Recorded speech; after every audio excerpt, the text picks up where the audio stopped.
Pesantren jumlahnya turun terus. Muslimah-muslimah yang tebar aurat sekarang bertambah terus. Karena apa? Bukan gara-gara mereka benar-benar salah, tetapi gara-gara ulama-ulama zaman sekarang tuh jadi makin halu, makin gak jelas. Udah mereka provokator, udah mereka menebarkan kebencian, termasuk juga mereka malah terlibat dalam cerita-cerita halu yang semacam ini. Ada Ustadz Adi Hidayat yang mencoba untuk mentolerir mereka, kemudian Gus Baha juga mentolerir karena teman-teman gitu ya, dan lain sebagainya. Bahkan yang lebih fatal itu Ustadz Abdul Somad gitu, yang justru malah ikut terlibat dalam upaya menyebarkan cerita-cerita khurafat yang semacam itu.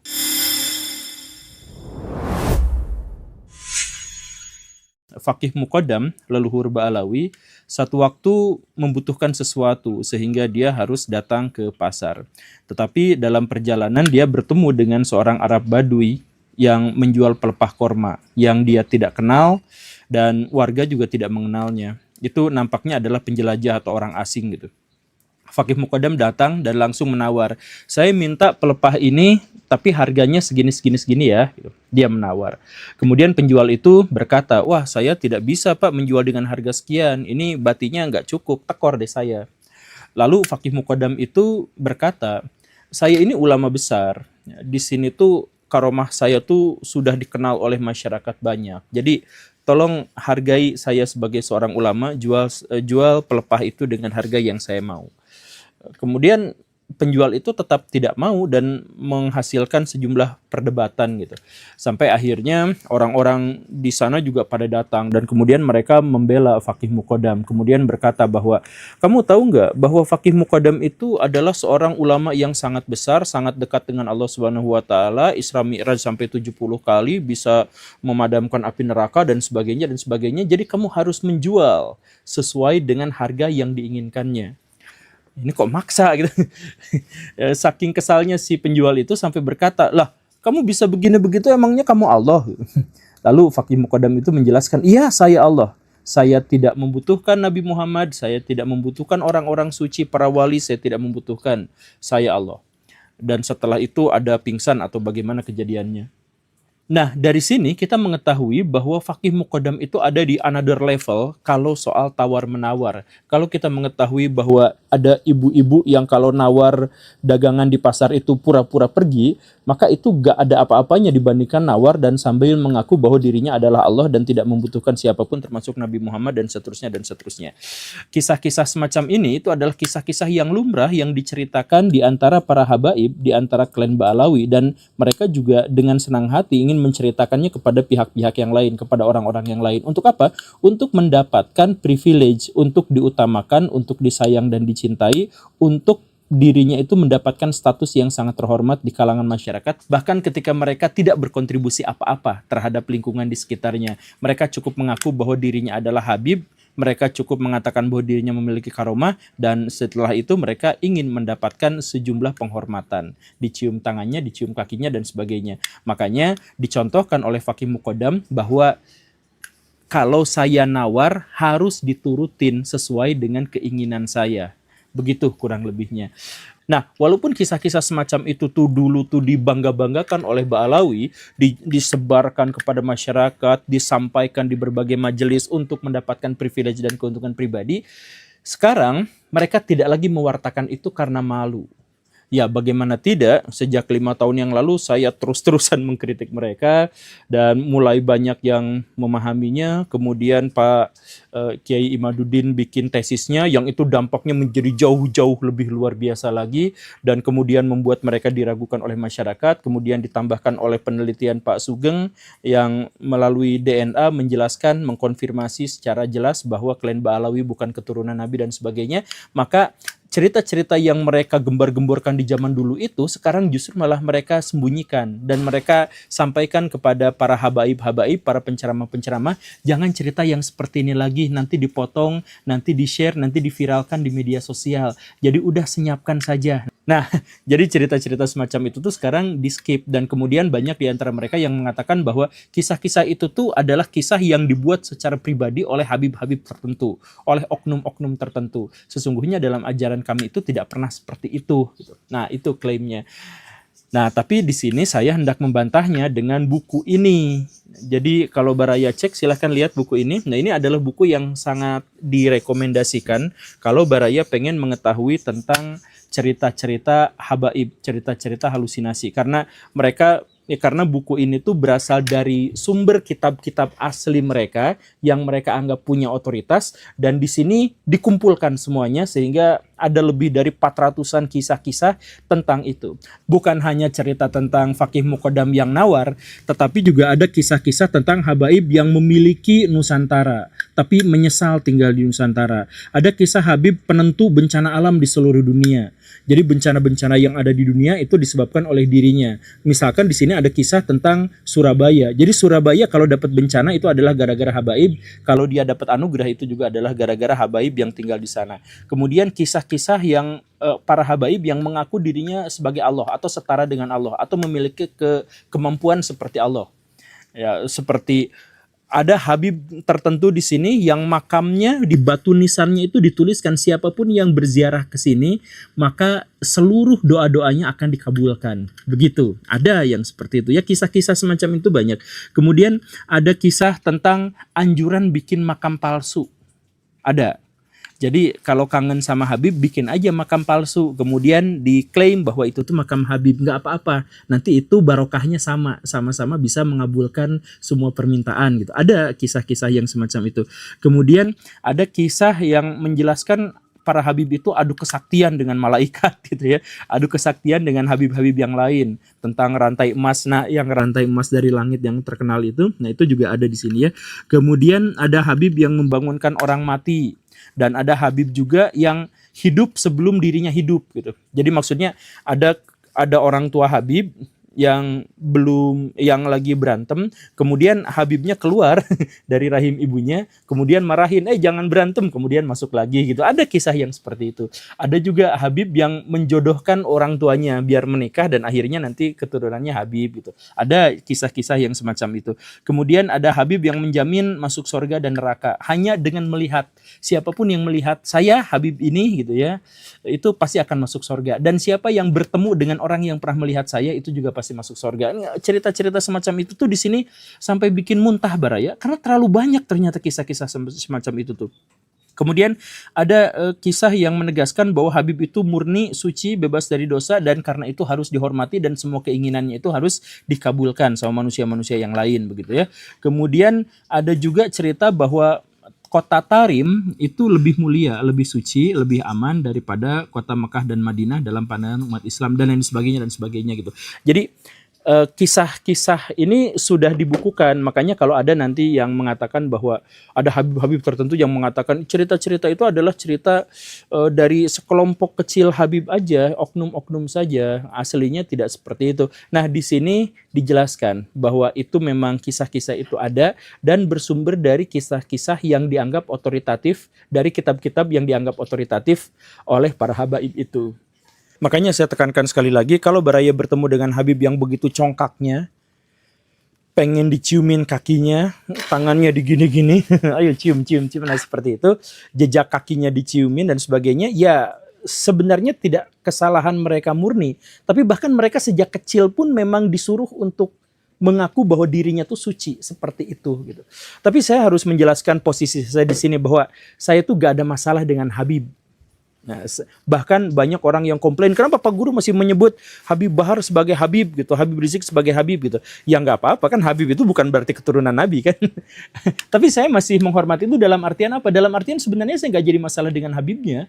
Dengan Habib Ja'far misalkan kan saya apresiasi beliau gitu. Saya nggak jadi masalah. Yang jadi masalah itu adalah ada Habib-Habib yang menggunakan Islam, yang menggunakan Nabi untuk keuntungan mereka sendiri, tetapi menyesatkan umat, membodohkan umat, dan morotin duit umat. Nah itu, jadi ngaku Habib harus dicintai, saya punya hutang 100 juta tolong dilunasi. Saya benar-benar meyakinkan kepada Baraya bahwa praktek semacam itu tuh lumrah kepada murid-murid habaib. Habib ini punya hutang sekian-sekian, tolong lunasi ya. Habib ini butuh Ferrari baru, tolong belikan ya. Kepada jamaahnya tuh memang sudah seperti itu. Sebab siapapun yang menolak itu pasti akan dianggap kualat. Bukan hanya soal duit, tapi juga soal wanita. Ada pengikutnya yang punya istri cantik, istrinya diminta. Kalau enggak kamu akan laknat. Kayak gitu. Di pesantren-pesantren, cek aja pesantren-pesantren yang dekat dengan Habaib, punya banyak sekali kisah-kisah. Kedatangan Habib, wah ini ada santriwati cantik, mau saya jadikan istri, itu gak boleh ditolak. Dan akhirnya banyak yang ngasih. Nah, kejadian dan itu tuh menggunakan apa? Menggunakan cerita-cerita palsu itu bahwa saya tuh bisa mengendalikan surga dan neraka dan sebagainya gitu. Dan mereka mengaku sebagai ulama bersanad, sanadnya langsung karena langsung ke Nabi dan sebagainya.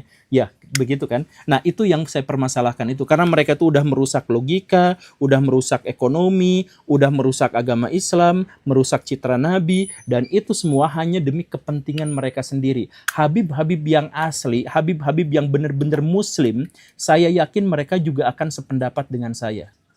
Cuman saya nggak tahu kenapa banyak sekali orang-orang yang justru malah masih mengikuti mereka, termasuk ulama-ulama gitu. Ada Ustadz Adi Hidayat yang mencoba untuk mentolerir mereka, kemudian Gus Baha juga mentolerir karena teman-teman gitu ya, dan lain sebagainya. Bahkan yang lebih fatal itu Ustadz Abdul Somad gitu, yang justru malah ikut terlibat dalam upaya menyebarkan cerita-cerita khurafat yang semacam itu.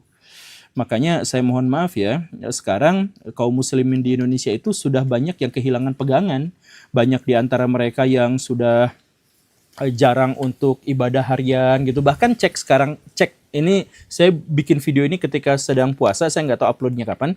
Tapi ketika sedang puasa ini, cek yang tarawih itu kalau dipresentasikan jumlahnya turun terus. Yang pesantren jumlahnya turun terus.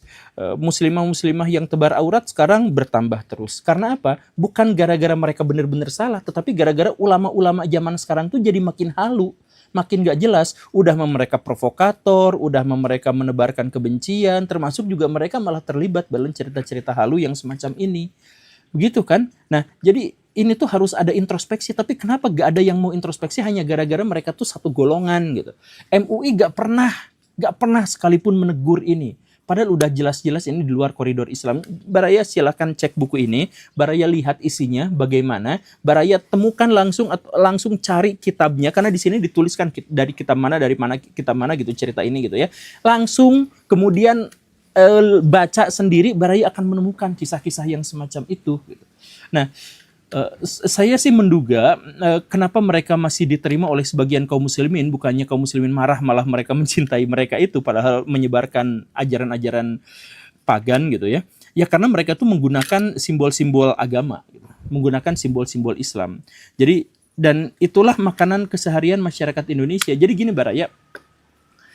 Sekarang Baraya gini ya.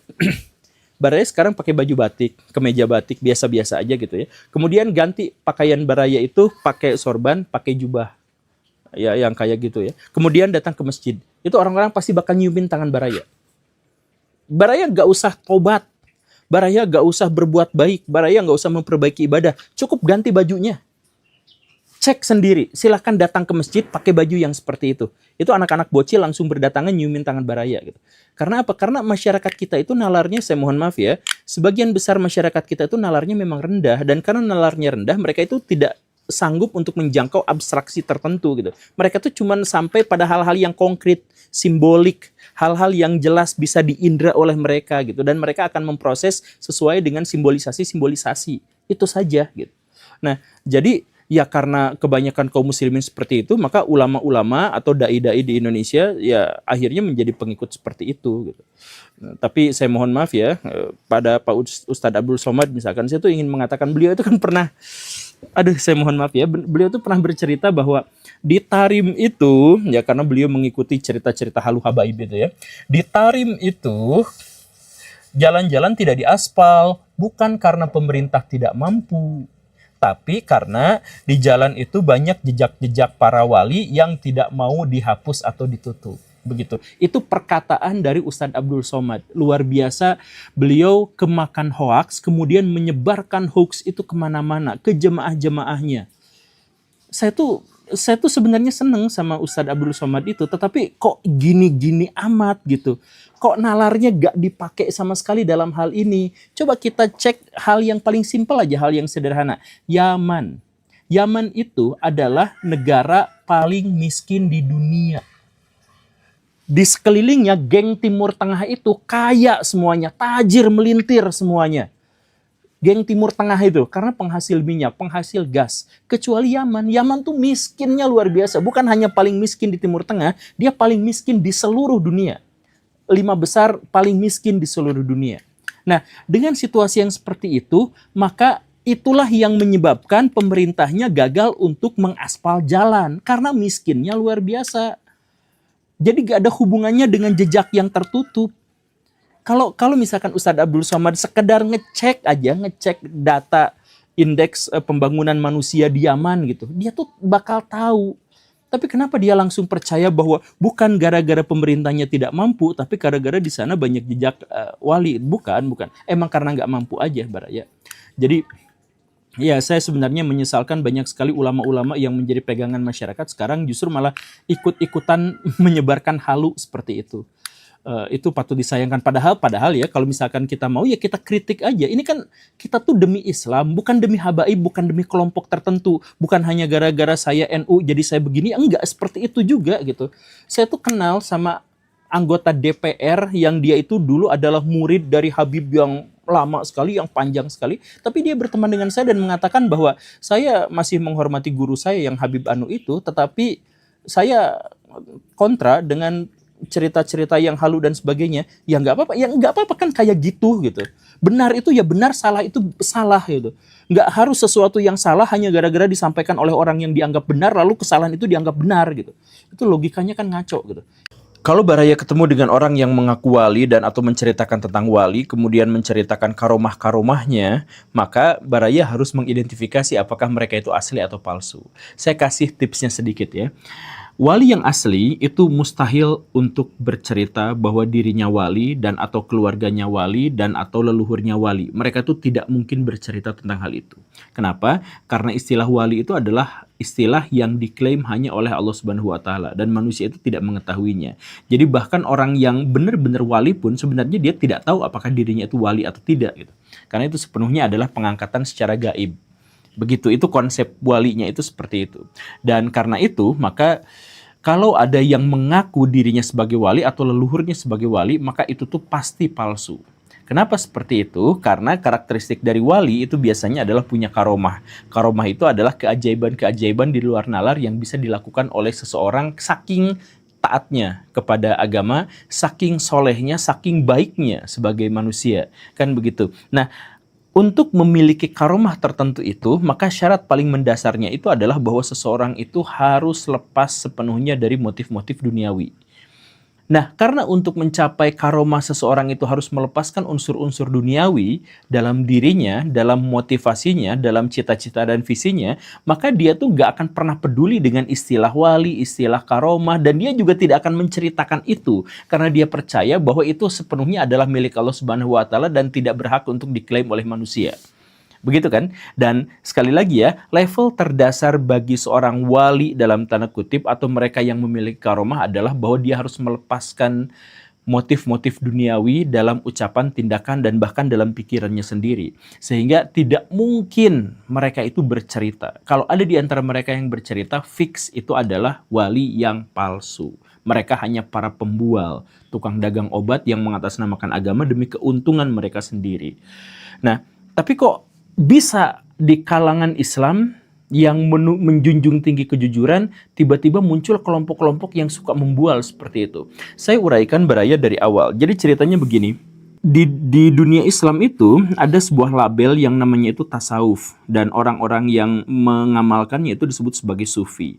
Mereka itu adalah orang-orang Islam yang tidak berorientasi pada hukum-hukum, tidak berorientasi kepada tafsir, tidak berorientasi pada mantik, tidak berorientasi pada perdebatan dan sebagainya. Fokus mereka itu adalah gimana caranya agar mereka dapat cinta ilahi, gimana caranya agar cinta ilahi itu masuk ke dalam tubuhnya, ke dalam hatinya, ke dalam dirinya, dan meluber sedemikian besarnya sampai dia harus memberikan dan menyebarkan cinta kasih itu kepada orang lain, makhluk lain, alam semesta. Itulah yang dimaksud dengan rahmatan lil alamin. Jadi cinta kasih Allah Subhanahu wa taala masuk ke dalam diri, tapi kita tidak sanggup untuk menampungnya sampai dia harus meluber kemana-mana. Maka di kalangan sufi generasi awal, Mereka tuh gak berpikir tentang ini hukumnya apa sehingga kamu kafir masuk neraka, ini hukumnya apa sehingga kamu sesat dan menyesatkan. Mereka tidak berpikir itu sama sekali. Mereka hanya berpikir bagaimana caranya mereka bisa berbuat sebaik-baiknya sebagai persembahan dan pembuktian kepada Allah Subhanahu wa taala bahwa dirinya memang layak untuk dicintai. Itu saja. Jadi fokusnya adalah cinta kepada Allah Subhanahu wa taala dan mendapatkan cinta itu untuk dirinya sendiri.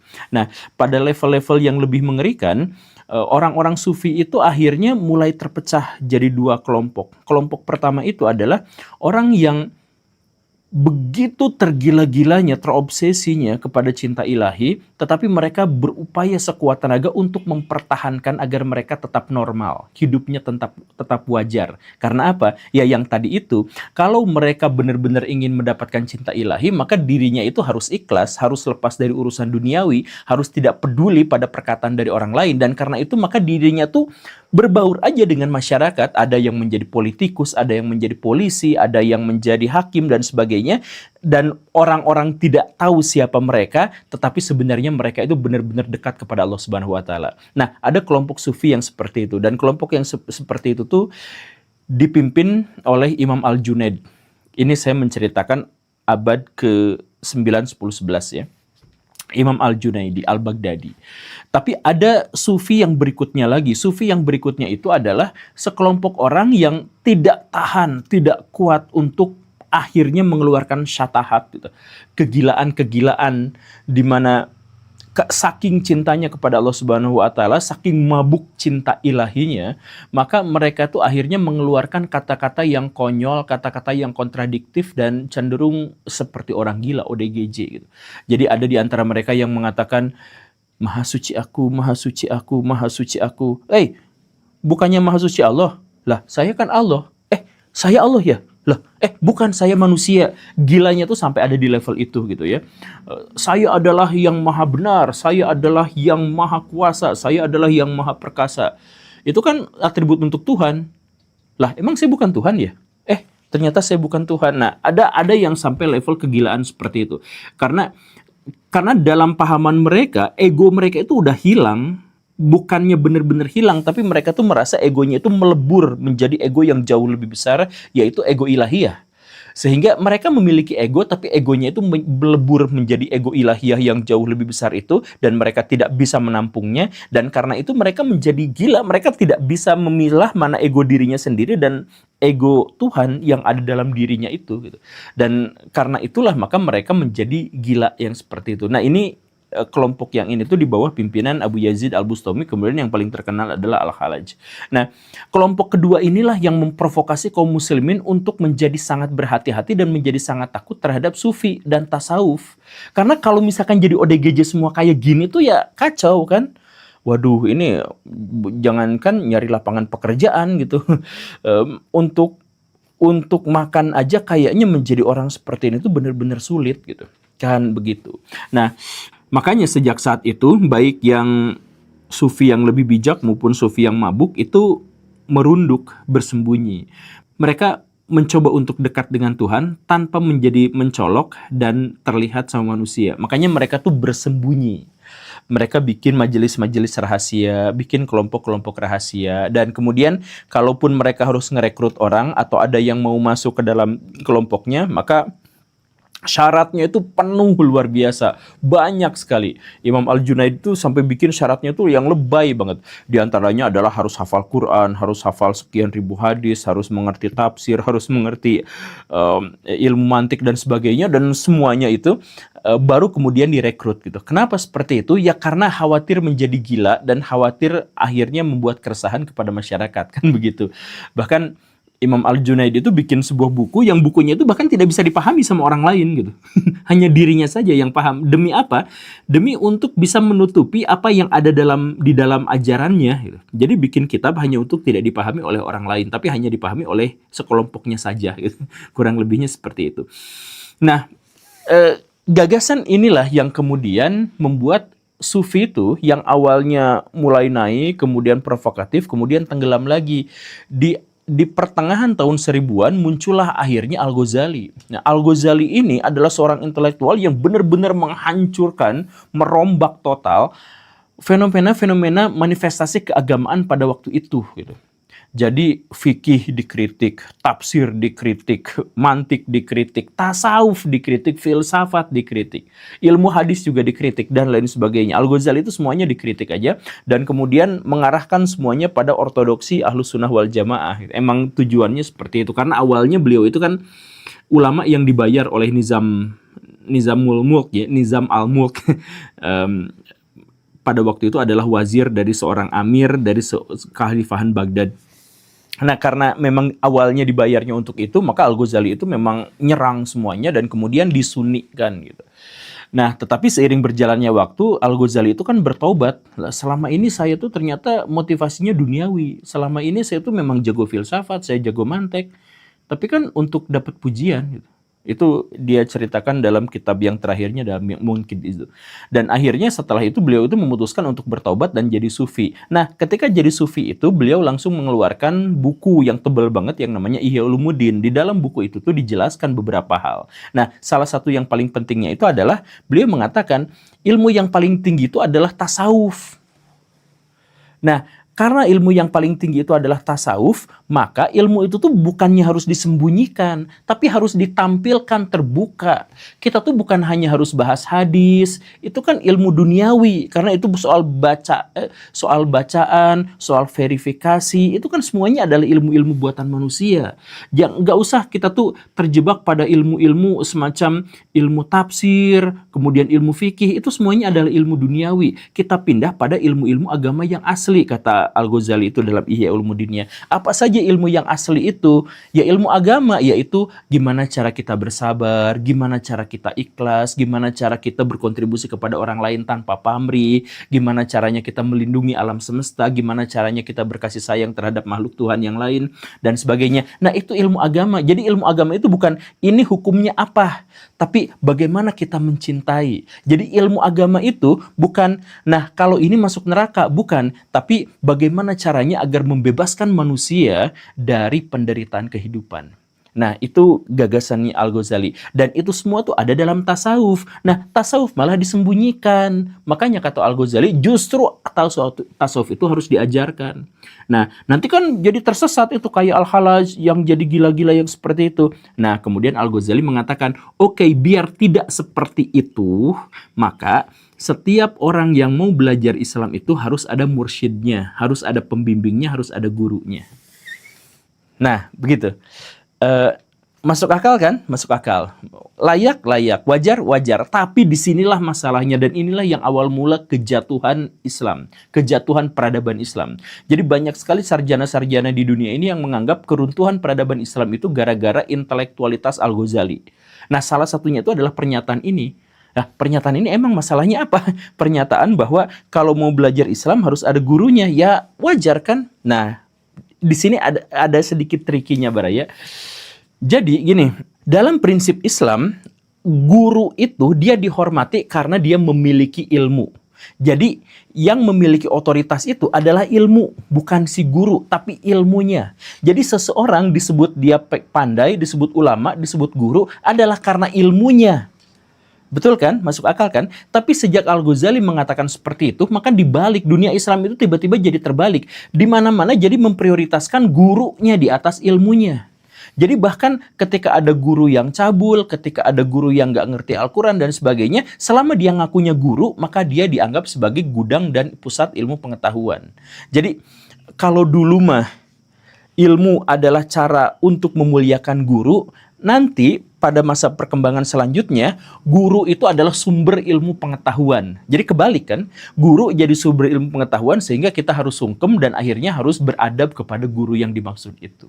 Nah, kebalikan, dan kebaliknya ini tuh pada akhirnya juga membuat ajaran Islam tuh jadi sedikit kebalik. Yaitu apa? Yaitu kalau kita mau belajar Islam, mau belajar Quran, belajar sunnah dan sebagainya, hati-hati harus pakai pembimbing. Nah, ini masalahnya. Dalam Islam itu ada mukjizat di mana Al-Quran itu bisa dipahami oleh semua orang atau sebagian besar orang. ya kan? Nah, tetapi kemudian sejak Al-Ghazali itu tuh jadi kalau karena takut tersesat karena ada kejadian-kejadian sebelumnya kan ada Al-Khalaj, Al-Bustami dan sebagainya, maka kalau mau belajar agama, mau belajar ikhlas, mau belajar takwa, mau belajar qanaah dan sebagainya, justru harus ada pembimbingnya, harus ada mursyidnya. Dan karena seperti itu, justru kita tuh pada akhirnya ikut pada ajaran si guru itu, bukan ikut pada apa yang diajarkan sama si guru itu. Begitu. Nah, jadi secara tidak sengaja Al-Ghazali itu pada akhirnya menyebabkan keruntuhan peradaban Islam, yaitu menurut salah satu teori ya. Dan pada akhirnya ajaran Al-Ghazali ini menjadi jembatan atas munculnya tarekat-tarekat. Nah, ini yang penting tuh di sini. Munculnya tarekat-tarekat. Tarekat-tarekat itu awalnya tuh diciptakan oleh Syekh Abdul Qadir Al-Jailani. Syekh Abdul Qadir Jailani itu adalah seorang yang pengen belajar ke universitasnya Al-Ghazali tapi ditolak gara-gara ilmunya kurang atau syaratnya bagaimana atau karena beliau itu mazhabnya Hambali gitu. Karena Imam Al-Ghazali dan kakaknya atau adiknya saudaranya ya Ahmad Al-Ghazali yang berikutnya nanti jadi kepala sekolah di sana itu kan Syafi'iyah. Jadi biasanya agak gimana gitu sama yang Hambaliyah itu. Nah, Syekh Abdul Qadir Jailani itu mau belajar ke situ tapi kemudian gagal, dia pulang lagi dan akhirnya dia mendirikan tarekat terinspirasi oleh ajaran-ajaran Abu Hamid Al-Ghazali. Pas dia bikin tarekat, karena beliau itu adalah orang yang suci, orang yang tulus, orang yang ikhlas dan sebagainya, ada saja kisah-kisah di mana beliau itu melakukan sesuatu yang ajaib gitu. Nah, sesuatu yang ajaib inilah yang kemudian 2-3 abad kemudian tuh dituliskan, dan akhirnya kalau kita berbicara tentang Syekh Abdul Qadir Jailani, kita tidak akan bercerita tentang bukan soal betapa takwanya beliau, bukan soal betapa dermawannya beliau, bukan. Tapi kalau kita mendengar cerita Syekh Abdul Qadir Jailani, pasti ceritanya adalah tentang ada orang yang bisa terbang, ada orang yang bisa melipat ruang dan waktu, beliau adalah wali kutub dan sebagainya, yang keajaiban-keajaiban seperti itu. Nah, kenapa seperti itu? Karena gini, ketika Syekh Abdul Qadir Jailani bikin tarekat itu adalah lembaga pengajar sufi. Jadi sufi yang tadi ditakuti, kemudian sama Al-Ghazali justru malah dinaikkan, kemudian disuruh jadi sebuah lembaga, ada gurunya, ada mursyidnya, ada baiatnya, dan seterusnya. Nah, yang pertama melakukannya itu adalah Syekh Abdul Qadir Jailani. Nah, Syekh Abdul Qadir Jailani inilah yang kemudian oleh orang lain ditiru. Jadi orang-orang lain tuh bikin tarekat-tarekat juga gitu, bikin sufi-sufi juga, semuanya tuh bikin. Pas sudah bikin apa? Terjadi persaingan satu sama lain. Saling menjelekan dan saling membanggakan dirinya karena sudah jadi lembaga kan, sudah ada persaudaraan suci di antara mereka gitu. Nah, karena itu maka pengikut-pengikut Syekh Abdul Qadir Jailani itu fokusnya adalah pada karomah, pada wali. Oh, Syekh Abdul Qadir Jailani mah bisa terbang, bisa menggigit kereta api sampai keretanya putus dan seterusnya. Oh, kalau Baraya baca buku-buku Syekh Abdul Qadir yang biografinya itu semuanya aduh, ya gitulah cerita-cerita aneh yang kayak gitu.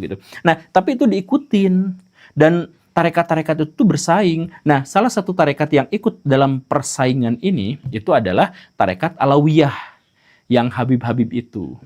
Jadi mereka itu sekarang disibukkan oleh cerita-cerita yang bombastis. Karena apa? Karena mereka itu sedang bersaing dengan tarekat yang lain. Adu kesaktian guru, adu kesaktian kelompok, adu kesaktian wirid gitu dan sebagainya. Padahal mereka tuh ya bikin agama di dalam agama gitu. Karena mereka bikin baiat sendiri, bikin lembaga sendiri, kemudian bikin cerita-cerita dan bacaan-bacaan sendiri gitu. Jadi ada wirid tarekat ini begini, wirid tarekat itu begini, wirid tarekat ini begini. Nanti siapa yang paling kuat, siapa yang hebat, siapa yang paling banyak walinya dan sebagainya, itu yang menjadi persengketaan mereka itu di situ gitu. Makanya kalau Baraya misalkan baca buku-buku Ba'alawi itu, Baraya misalkan akan menemukan bahwa pendiri tarekat Alawiyah yaitu Faqih Muqaddam itu mengklaim dirinya, saya sekarang tidak lebih terkenal daripada Syekh Abdul Qadir Jailani, tapi di akhirat saya jauh lebih terkenal. Nah, jadi menciptakan validasi-validasi bahwa kelompoknya itu adalah yang paling hebat, yang paling kuat dan seterusnya gitu. Jadi saya katakan sekali lagi, ini tuh bukan cerita-cerita bombastis ini tuh bukan monopoli Ba'alawi, bukan monopoli Alawiyah, tapi tarekat-tarekat yang lain juga seperti itu. Coba Baraya ikut pengajian 2 bulan aja, sebulan bahkan ke Syekh Gawas itu. Ya Abah Gawas ya, saya mohon maaf ya.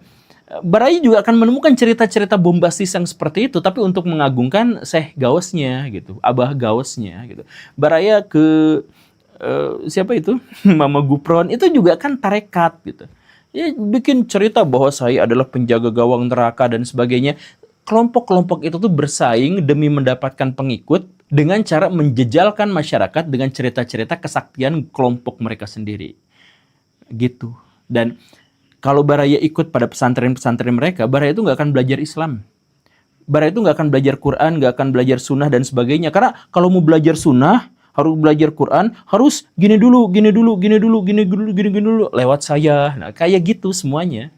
Baraya nggak akan diajarin, tapi yang paling jauh diajarin wirid-wirid, diajarin mantra-mantra. Nanti kalau kamu baca wirid ini nanti ada ijazahnya ya, baca wirid ini 1320 kali setiap pagi di hari Rabu ketika kelinci-kelinci sedang menguap. Nah, pas detik itu kita harus baca ini sekian gini gitu.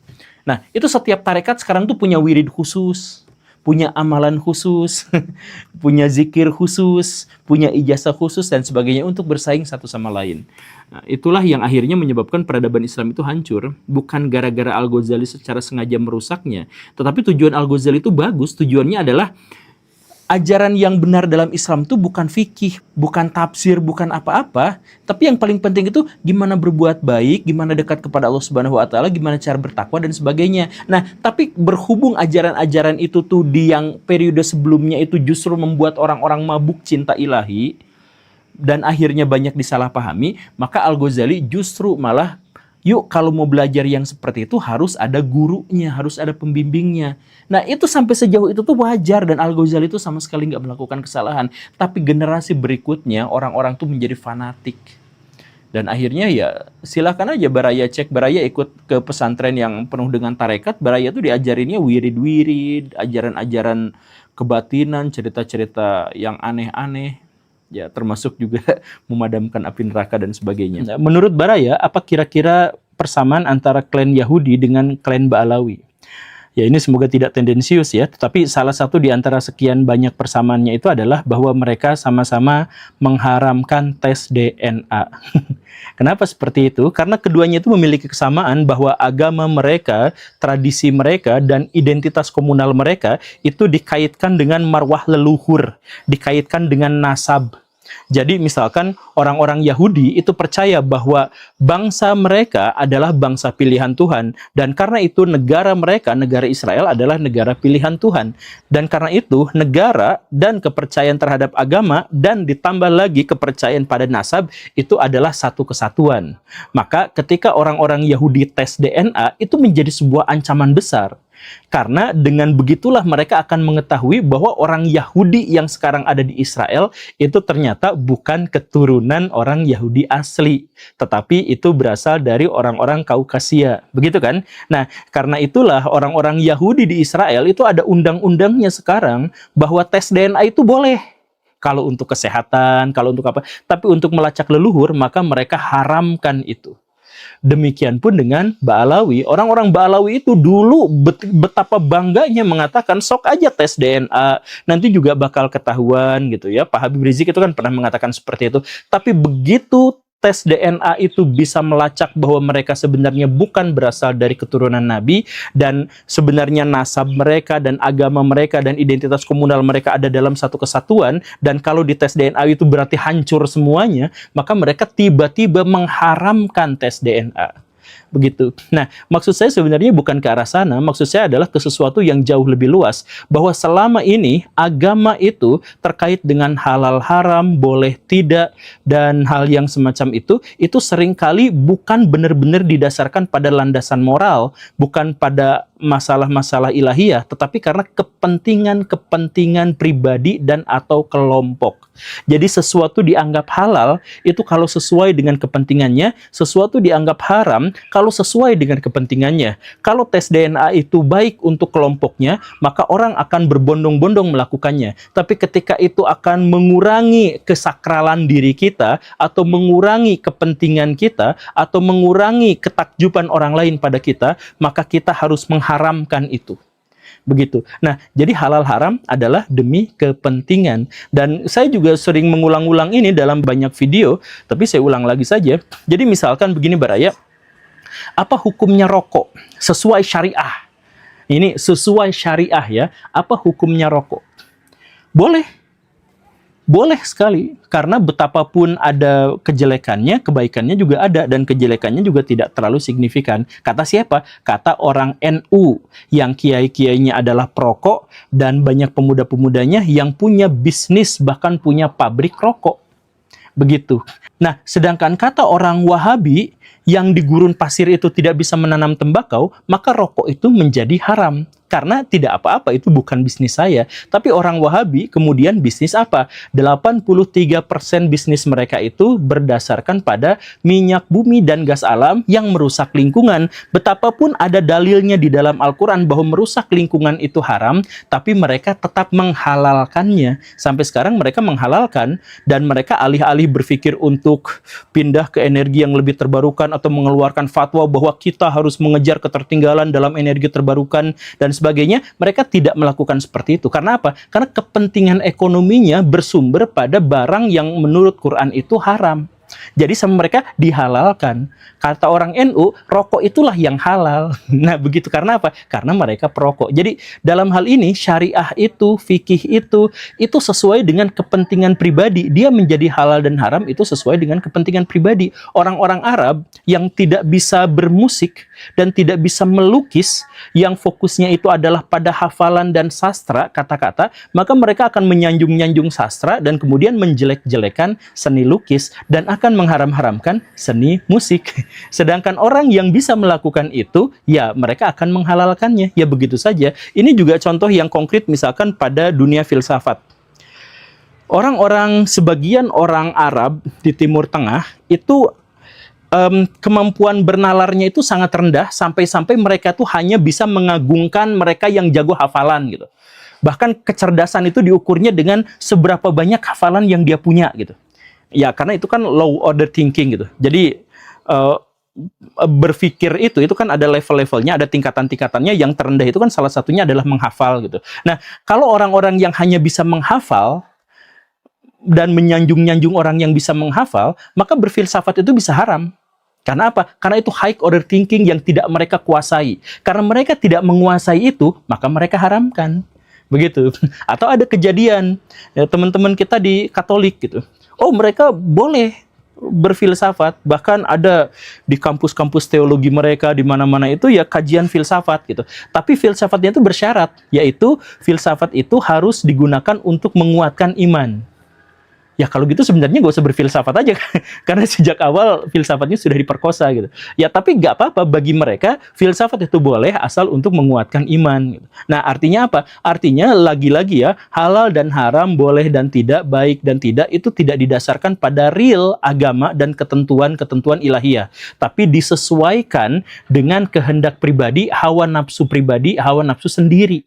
Itulah alasan kenapa negara-negara yang religius itu justru adalah negara-negara yang sangat tidak maju, penuh korupsi dan penuh penyelewengan. Kenapa seperti itu? Ya karena sebenarnya mereka itu bukan religius.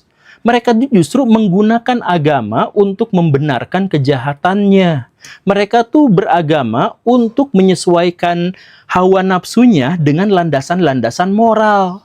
Begitu, makanya misalkan ada sains ditolak, kemudian politik dan kekuasaan bisa jadi dibela, kemudian feodalisme dilanggengkan dan sebagainya, yaitu yang terjadi di negara-negara yang sangat religius. Saya mengajak berpikir kritis saja, itu bisa dicaci maki, karena harus ngikut pada itu, harus ngikut. Jadi feodalismenya itu kuat. Saya ingin memberikan kepada mereka itu kebebasan berpikir. Mereka tuh harus mandiri, mereka tuh harus kuat, mereka tuh harus tidak boleh terjajah. Tapi mereka justru ingin terjajah dan memaki-maki orang yang ingin memberikan kebebasan pada mereka. Kenapa? Ya karena agama digunakan secara sengaja untuk kepentingan-kepentingan pihak yang berkuasa. Di negara-negara yang korupsinya tinggi, itu biasanya religius, dan di negara-negara yang religius yang korupsinya tinggi, itu ulama-ulamanya biasanya bungkam kalau terkait dengan korupsi. Pasti. Terkait dengan kekerasan keagamaan, mereka bungkam. Mereka bungkam. Karena apa? Karena mereka mungkin saja bagian darinya. Bahkan ada di negara yang sangat religius, negara yang sangat-sangat besar, negara yang sangat kaya, itu sampai ada seorang ulama yang berfatwa atau mengeluarkan pernyataan bahwa menyuap, menyogok, korup itu ada korup hasanah, ada nyogok hasanah. Selama itu demi kepentingan kita sendiri, yaitu boleh nyogok itu. Sampai keluar fatwa itu, artinya apa? Artinya ya agama itu disesuaikan dengan kepentingan. Bukan agama itu menjadi landasan moral kita hidup agar kita itu dekat dengan Tuhan, agar kita bisa berbuat baik kepada semesta, agar kita itu menjadi manfaat buat manusia. Bukan seperti itu. Sepenuhnya bukan untuk seperti itu. Tapi agama itu dimodifikasi agar sesuai dengan kepentingan kita sendiri. Agama itu saklek seperti ini, tapi tafsirnya banyak. Makanya mereka itu akan berdebat habis-habisan soal tafsir. Baraya baca kitab sendiri, itu sama mereka itu diharamkan. Pasti. Harus ngikut saya, tafsirannya harus ikut saya, tafsirannya harus ikut kelompok ini, tafsirannya harus ikut kelompok itu, begitu. Karena apa? Karena harus disesuaikan dengan kepentingan mereka. Jadi tafsirnya harus sesuai dengan kepentingan mereka itu. Makanya Saudi tidak maju-maju, tetapi mereka religius walaupun mereka merusak lingkungan. Orang-orang Nahdiyin di Indonesia berkali-kali bikin skandal, tapi ketika kita kritik, mereka bisa mengancam, menggorok kita. Di mana agamanya? Gak ada. Agama itu dijadikan tameng belaka untuk melindungi kepentingan mereka. Nambang boleh nggak ya? Oh, kita lihat agama diinterpretasikan gimana caranya biar dia sesuai dengan kepentingan kita. Ya, kayak gitu. Atau contoh misalkan yang sederhana, yang kecil-kecilan lah. Soal misalkan operasi plastik gitu. Operasi plastik itu bisa menjadi haram. Karena apa? Mereka tuh biasanya kan mengatakan bahwa kan tidak boleh mengubah-ubah ciptaan Allah gitu kan. Ya padahal kita semua tuh mengubah ciptaan Allah sekarang. Ada kelinci dibikin yang lucu-lucu gitu ya. Si kelinci itu tidak bisa hidup sesuai fitrahnya, tapi demi lucu kita rekayasa genetik dia. Ada ikan biar kelihatan lucu. Kelihatan lucu doang direkayasa genetik. Gak ada itu ulama-ulama yang ngomong itu haram mengubah ciptaan Allah. Itu gak ada. Semua bungkam. Karena apa? Gak ada kepentingannya buat mereka. Kalau ada kepentingannya, dan baru mereka berkata-kata, berbicara. Begitu. Saya tuh berupaya sekuat tenaga untuk menceritakan ini berkali-kali berulang-ulang di banyak video saya. Saya ingin membebaskan orang untuk berpikir tuh mandiri, tidak diperbudak oleh kelompok-kelompok feodal yang besar itu. Tetapi ya sampai akhirnya ada seorang yang mengatakan, ya Guru Gembul gak bisa ngomong kayak gitu. Oh kenapa? Karena biasanya tradisi itu hanya bisa dilengserkan, dihancurkan kalau kita berupaya melengserkannya itu dalam waktu selama sepanjang sedurasi yang sama dengan ketika tradisi itu muncul gitu. Jadi kalau tradisi membajak agama itu terjadi 1000 tahun, maka butuh waktu 1000 tahun untuk bisa menyadarkan manusia. Nah katanya seperti itu gitu. Tapi saya emang nggak percaya karena zaman itu sekarang sudah berubah gitu ya. Jadi saya pengen berkuar aja terus berkata seperti itu. Tapi kalau misalkan dipikir-pikir, sejak kapan sih orang-orang membajak agamanya itu demi kepentingan dirinya sendiri itu? Sejak lama ternyata. Bahkan sejak pendiri agama itu tuh wafat biasanya. Jadi langsung distorsi, langsung terjadi kekacauan dan seterusnya. Kalau dalam tradisi Islam itu, bahkan dinasti pertama dalam Islam, dinasti Umayyah, itu benar-benar menjadikan agama sebagai tameng. Jadi mereka tuh bukan beragama, tapi agama itu dijadikan tameng untuk kejahatan mereka. Jadi misalkan gini, coba ini adalah sejarah, ini adalah cerita yang tidak banyak baraya dengar.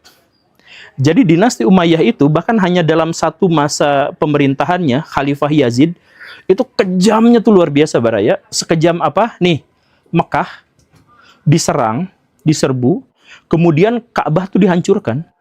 Itu Hajar Aswad itu pecah berkeping-keping sama dia. Kemudian ada pembantaian terjadi di sana.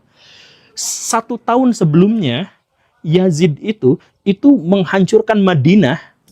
Dan 10.000 orang termasuk sahabat yang masih ada gitu ya, kemudian generasi sesudah sahabat dan generasi sesudahnya lagi itu dibantai habis baraya di sana itu. Kemudian perempuan-perempuannya diperkosa, kemudian hartanya dijarah. Demi kepentingan apa? Demi kepentingan kekuasaan. Kemudian dia memfitnah orang-orang yang dihancurkannya itu sebagai pemberontak. Begitu. Dan Dan nah ini nih ya, ini nggak banyak diceritakan. Karena apa? Ya karena tadi itu ketika ada kejahatan tutupi aja dengan agama. Jadi ketika saya ngomong seperti ini, fitnah antum itu nanti akan dimintai pertanggungjawaban atas fitnah ini, ya seperti itu. Kejadiannya tuh seperti itu. Nah, dinasti Umayyah ketika dia sudah melakukan pembantaian dalam tahun pertama dia ngebantai Hussein, tahun berikutnya dia ngebantai Madinah, kemudian tahun berikutnya dia ngebantai Mekah gitu ya dan sebagainya. Nah, kalau ada yang berbicara seperti itu, Anda Syiah, nah begitu kan? Ya biasa seperti itu. Dan setelah itu apa? Orang-orang dinasti Umayyah itu mengatakan kepada khalayak bahwa apa yang mereka lakukan itu sebenarnya adalah takdir ilahi. Ini semuanya sudah takdir.